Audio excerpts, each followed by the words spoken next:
હવે હું જે કહું છું એક એવું કહેવા માંગુ છું કે જે લોકો ધર્મને નામે આ પ્રવૃત્તિ નથી કરતા અને એ લોકમાં જે બધું થઈ રહ્યું છે, લોકમાં વ્યભિચાર આદિ બધા વિષયો ભોગ એ થઈ રહ્યો છે, લોકમાં થાય છે અને કાયદો સમર્થન આપે છે કે જો પરસ્પર સહમતિ થતું હોય તો એ દોષરૂપ નથી. એમ કાયદો તો કે આપણો કાયદો ઉલટાનો આપણો કાયદો કેટલો મહાન છે જોઈ લ્યો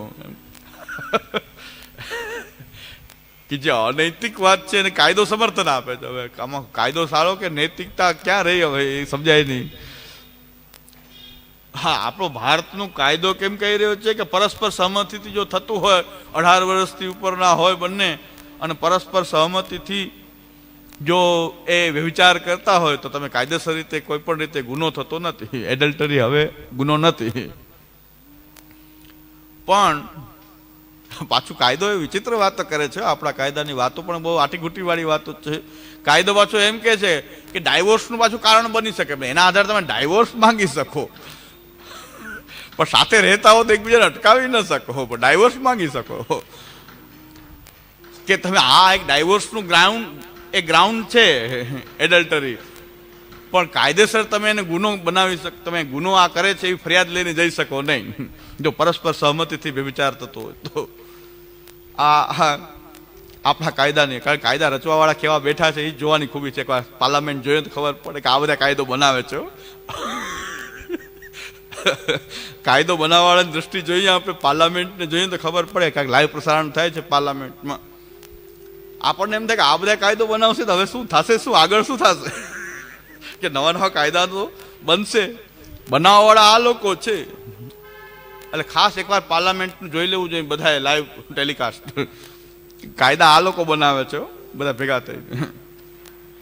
અને સુપ્રીમ કોર્ટના જજ વગેરે તો એનું અર્થઘટન કરવા વાળા છે, એ તો એના આધારે નિર્ણય કરવા વાળા છે.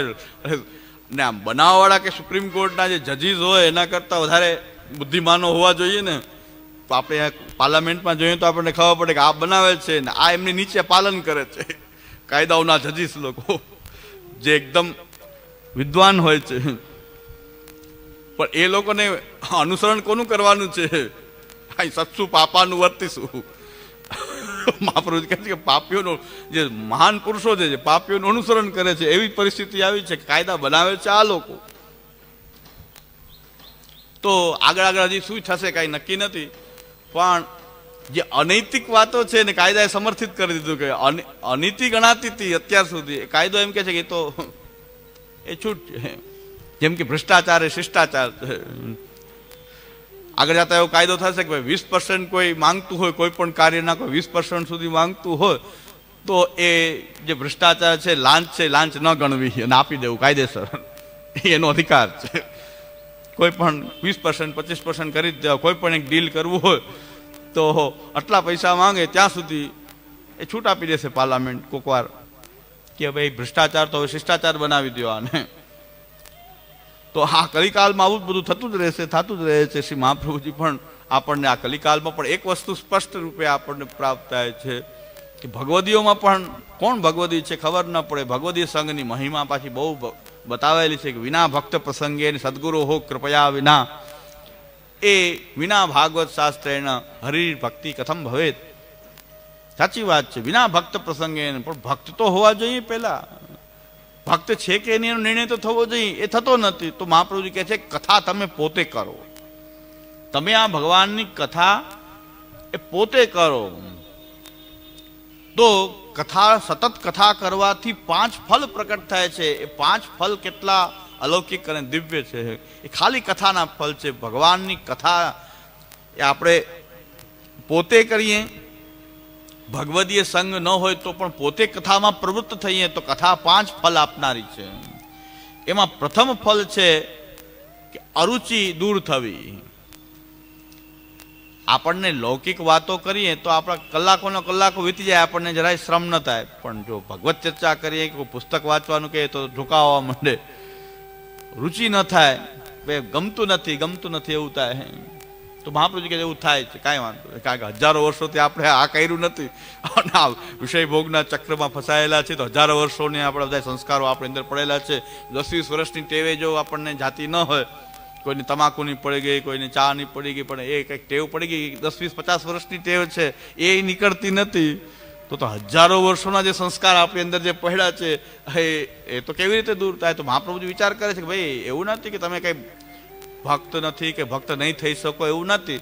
પણ આ હજારો વર્ષોનો જે અભ્યાસ થઈ ગયો છે, એનો અધ્યાસો બધા આપણી અંદર સંસ્કારના રૂપમાં, એ આત્મામાં, એ બધા સંસ્કાર છે, ચિત્તમાં રહેલા છે. આત્મા સાથે આપણી જે ચિત્ત અંતઃકરણ છે, એમાં બધા સંસ્કારો આ ચિત્તમાં પડેલા છે. એના કારણે આપણને વિષયોમાં સહજ પ્રીતિ થઈ રહી છે. અને આ જો કથા કરવી હોય તો કંટાળો આવે છે કે ભાઈ બધાને બધા એમ જ કહે છે, અરુચિ થાય, ન આનંદ આવે.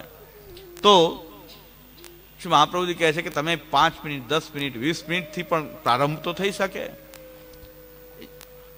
રુચિ નથી, પણ શ્રી મહાપ્રભુજીના આપણે સેવક છીએ અને મહાપ્રભુજીની આજ્ઞા છે કે ભાઈ કથા, પ્રભુની કથા આપણે કરવી જોઈએ. આવી કર્તવ્ય બુદ્ધિથી પણ કોઈ શ્રી મહાપ્રભુજી પ્રત્યેના આપણા કર્તવ્ય બુદ્ધિથી પણ જો આપણે કથા શરૂ કરીએ પ્રભુની, રોજ 10-20 મિનિટનો એવો કોઈ ક્રમ રાખીએ. એટલે હું તો બધા એમ કહું કે 5 મિનિટ કરો, 10 મિનિટ. એટલે જ મેં કીધું કે એક જ શ્લોક, ષોડશ ગ્રંથનો એક શ્લોક અર્થ સહિત કરો. એક જ કરવો એમ નથી કહેતો કે એક જ કરવો, બીજો નહીં કરતા, મારા સમ છે, મારા સોગંદ છે તમને કે બીજા ન કરતા, એક જ કરો એમ નથી કીધું. કે એક મિનિમમ એક શ્લોક અર્થ સહિત કરો, 5 મિનિટ થશે, 10 મિનિટ થશે, બસ આટલું જ કરવું. એનાથી કઈ નુકસાન આપણને થવા નથી એમ માનીને કરીએ તો એનાથી આપણને કમસે કમ આપણા સુમાર્ગનો બોધ 1 વર્ષના આવર્તનમાં આપણને સુમાર્ગી સિદ્ધાંતો ત્યાં હવે પાલન કરીએ ન કરીએ, રુચિ થાય ન થાય, પણ આપણે આપણા સિદ્ધાંતથી અવગત થઈએ એટલું તો આપણને દ્રષ્ટ ફલ આપણે પ્રાપ્ત થાય કે આપણને આપણા સિદ્ધાંત ગ્રંથના અંદર કહેલા પુષ્ટિ માર્ગના સિદ્ધાંતોનું જ્ઞાન થાય. આટલું તો થઈ જાય 1 વર્ષની અંદર, એક શ્લોકના આવર્તનથી આટલું તો થઈ જાય. એટલે કથાની શરૂઆત ભલે નાની હોઈ શકે, 5 મિનિટની પણ હોઈ શકે, 5 મિનિટ રોજ જો આપણે 5 મિનિટ 10 મિનિટ પણ રોજ એ આપણે કથાની અંદર આપણી પ્રવૃત્તિ થાય તો પહેલું ફળ તો એ પ્રકટ થશે કે ધીરે ધીરે રુચિ ઉત્પન્ન થશે ને અરુચિ દૂર થઈ જશે. પછી એમાં રુચિ ઉત્પન્ન થશે. 5 મિનિટમાં આપણે લગાડીએ છીએ કોઈને 5 મિનિટ રોજ કરવું, એની રુચિ ઉત્પન્ન થશે. 10 મિનિટ, 20 મિનિટ, અડધી કલાક, કલાક, 2 કલાક એ પોતે પ્રવૃત્ત થશે. જેમ જેમ રુચિ પ્રકટ થશે એમ એ કથાની અંદર એને રુચિ આવશે. પેલા રુચિ નથી આવતી, પછી રુચિ પ્રકટ થાય છે. એ શ્રી મહાપ્રભુ કહે છે કથા શ્રવણનું કે આ કથા કરવાનું આ પહેલું ફળ છે અરુચિ દૂર થવી. તો આ એક મોટી વાત છે કે કથામાં એક રુચિ ઉત્પન્ન થાય કે રોજ આપણે એનું આવર્તન કરશું તો ભગવત કથાનો એ પ્રભાવ એવો છે કે જેના કારણે પહેલી તો અરુચિ દૂર થશે. બીજું ફલ કે હવે અરુચિ દૂર થઈ ત્યાર પછી જે છે એ જે સાંસારિક જે આપણી અહંતા મમતા છે એ દૂર થવી. આપણે મોટી વાત છે, કોટી સાધન કરીએ તો પણ અહંતા મમતા જાતી નથી. વૈરાગ્ય લઈને બધા ત્યાગ થઈ. એટલે હમણાં સતયુગમાં કે આના કલયુગ પહેલાના કાલમાં કે આપણા કલયુગની અંદર પણ 500 વર્ષ પહેલા આટલા બધા સંન્યાસી નહોતા. જેમ કલિકાલનો પ્રભાવ વધતો જાય છે એમ સંન્યાસીઓની સંખ્યા વધતી જાય છે. આમ તો કે કલિકાલમાં વૈરાગ્ય હોય ને પણ સંન્યાસોની સંખ્યા વધતી જાય છે. અત્યારે કુંભ મેળામાં જોઈ લો, નાગાબાઓના ખડાઓમાં સંખ્યા વધી ગઈ છે. તો મેં આ સાચો ન્યૂઝ હોય કે ફેક હોય, અને જે આ બધા કોટડી સત્સંગવાદીઓ જે છે, કોટડી સત્સંગ જે કોલા પૂછતા હતા મેં, કોટડી સત્સંગ જે હોય તે, પણ એ લોકોને સિદ્ધાંત તો આ જ છે ને, કોઈને માતા માનવી તો હવે એનાથી પણ એક સ્ટેપ આગળ છે કે ભાઈ આમાં માતા પુત્ર કે પત્ની પતિ ભાઈ બહેન આવા સંબંધો બધા લૌકિક છે. આ કોટડી સત્સંગ વાળા આજ કહે છે કે આ બધા લૌકિક છે. આ બધી વાતો આપણે તો લીલામાં છીએ. અને લીલાનું નામ લઈને હવે શું વાત આવી ગઈ પાછી ચારવાક નહીં કે હવે આ તો લીલા છે, આમાં કાંઈ આવું લૌકિક સંબંધનો વિચાર કરવાનો જ ન હોય. આપણે બધા એક માલાના જીવ છીએ, એક માલાના જીવ છીએ. સારી વાત છે. તમને એવા લૌકિક સંબંધના એ માટે ભક્તિ માર્ગ માટે કેવલ એક માલાના જીવ છે એટલે કેવલ ભગવત નામ, ભગવત સત્સંગ કે ભગવત સેવા જ ધર્મ છે એ વાત કહેવા માટે સારી વાત છે. પણ એ વાત નથી કહેવામાં આવતી કે ઠાકુરજીની સેવા સ્મરણ જ આપણો અલૌકિક કર્તવ્ય. તો ભગવત સેવા અને ભગવત સ્મરણ એ આપણું અલૌકિક કર્તવ્ય છે ને એની માટે કોઈ એમ કહેતું હોય કે આપણે બધા એક માલાના જીવ છે, કે બધા જ આપણે કૃષ્ણના દાસ છીએ, એ તો બહુ ઉત્તમ વાત છે. પણ આ તો ભોગોની વાત કરવા માટે આમ કરવામાં આવે છે કે એવું કોઈ સંબંધોનો વિચાર આમાં કરવાનો જ નહીં અને બધાએ વિચાર કરવો. તો આ ચારવાક મત તો બહુ પહેલેથી છે, હજારો વર્ષોથી છે. આ બધા ચારવાક સંપ્રદાયના એ અનુયાયીઓ છે. આ પુષ્ટિ માર્ગની વાત નથી કે કોઈ આસ્તિક વાત નથી, આ તો નાસ્તિક વાત છે, આ તો નાસ્તિકતા છે. અને એ ચારવાકના દર્શનમાં દેખાય છે. અમે પણ આ ચારવાક દર્શનનો અભ્યાસ કરેલો છે અને સાથે અમારા વિદ્યાર્થીઓને પણ આ ચારવાક દર્શન ભણાવેલું છે. અને ચારવાક દર્શનનો ક્લાસ ચાલતો હોય ત્યારે કોઈ વૈષ્ણવાન બેસી જાય તેમ કે આવું ભણાવો છો તમે છોકરાઓને, આવું ભણાવો છો કે આમાં તો બધું આવું લખેલું છે. પણ આ એક દર્શનનો અભ્યાસ કરી ત્યારે જે લોકો શાસ્ત્રોને નથી માનતા એ લોકો આટલા નીચા શાસ્ત્રને ન માનવાથી આપણે એટલા અધપતન અને એટલા નીચા સ્ટેજ ઉપર જઈ શકાય છે. આપણી ચેતનાની એટલી અધોગતિ આપણે કરીએ છીએ. જો શાસ્ત્ર આપણને બહાર કાઢવા માટે, આ શાસ્ત્ર છે, આ વેદાદિ શાસ્ત્ર ભગવાને જીવના ઉદ્ધાર માટે, આ ચક્રમાંથી બહાર નીકળવા માટે આ શાસ્ત્રોનું પ્રણયન ભગવાને જ કરેલું છે. યો બ્રહ્માણમ વિદધાતિ પૂર્વમ યો વેદાંશ્ચ યો વૈ વેદાંશ્ચ પ્રહિણોતિ તસ્મૈ. ભગવાને આ જીવને અવિદ્યાથી ગ્રસિત પણ કર્યા, સાથે સાથે એને એમાંથી બહાર નીકળવાનો ઉપાય ભગવાને જ બતાવ્યો કે આ વેદ જે છે એ બ્રહ્માજીને આપ્યા અને કહ્યું કે આ વેદના માર્ગથી એ પાછા આ અવિદ્યા, ભગવાનની જે અવિદ્યા શક્તિ જે છે એમાંથી મુક્ત થવાનો માર્ગ જે છે એ પણ આ વેદાદિ શાસ્ત્રોમાં રહેલો છે. પણ કૃષ્ણાશ્રયનો વિષય એવો છે કે વેદના જે વૈદિક સાધનો જે છે એ 6 સાધનોની અપેક્ષા રાખે છે. ને કલિકાલની અંદર આ 6 સાધનો જે છે એ સાધક રહ્યા નથી. હવે શું ઉપાય કરવો જોઈએ? અને વેદ પાછું એ પણ કહે છે કે વૈદિક માર્ગથી મુક્તિ મેળવવા માટે 6 સાધનોની અપેક્ષા છે. કાલ, દેશ, દ્રવ્ય, કર્તા, મંત્ર અને કર્મ એ સાધક છે. એ જો સિદ્ધ થાય તો એનાથી ધર્મ સિદ્ધ થાય છે. ષડભીર સંપદ્યતે ધર્મ તે દુર્લભ તરાહ કલૌ. આ કલિકાલમાં બહુ દુર્લભ છે આ સાધનોની શુદ્ધિ. આ સાધનોની જે શુદ્ધિ જે છે એ કલિકાલમાં બહુ દુર્લભ છે. પરિણામે જો આ સાધનો જ શુદ્ધ નથી તો એનાથી પાછું પ્રાપ્ત થતું ફલ કેવી રીતે આપણને, જો સાધન જ વ્યવસ્થિત ન થાય તો ફલ કેવી રીતે પ્રાપ્ત થાય? તો વૈદિક માર્ગ જે છે આ રીતે બધા વેદાદિ સાધનો જે છે, વૈદિક માર્ગના જે સાધનો જે છે એ કલિકાલના આ પ્રભાવને કારણે અવરુદ્ધ થઈ ગયા છે. એટલે એને આપણે કહીએ છીએ અસાધક થઈ ગયા છે, એટલે ફલ આપનારા રહ્યા નથી. પણ ભગવાન જે છે, પરમ તત્વ જે છે, પરમાત્મા જે છે એ સાધનોથી બંધાયેલો નથી.